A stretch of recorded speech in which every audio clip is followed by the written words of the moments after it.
Hello friends, મારી ચેનલમાં તમારું સ્વાગત છે। આજે આપણે બનાવીશું લાલ મરચાંની ચટણી। આ ચટણી આપણે ખાંડણીમાં ખાંડીને બનાવવાની છે।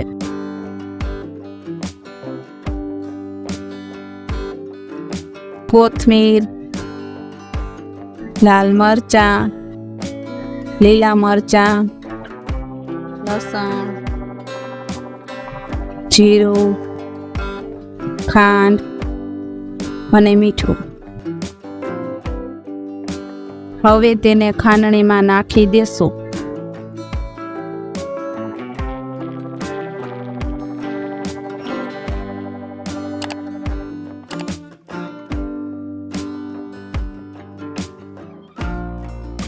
હવે તેને ખાંડી લેશું।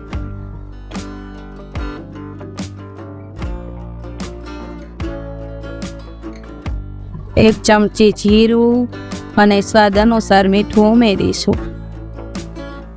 હવે તેને ખાંડી લેશું।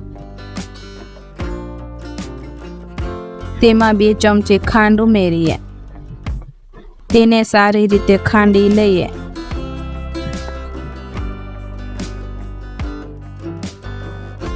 હવે તૈયાર છે લાલ મરચાંની ખાંડેલી ચટણી। આ ચટણી મિક્સરમાં બનાવેલ ચટણી કરતાં વધારે સ્વાદિષ્ટ લાગે છે। આ ચટણી થેપલા, રોટલી કે ભાખરી સાથે ખાઈ શકો છો। તમને જો આ વિડીયો ગમ્યો હોય તો લાઈક કરો, શેર કરો અને સબસ્ક્રાઈબ કરો। Thank you for watching.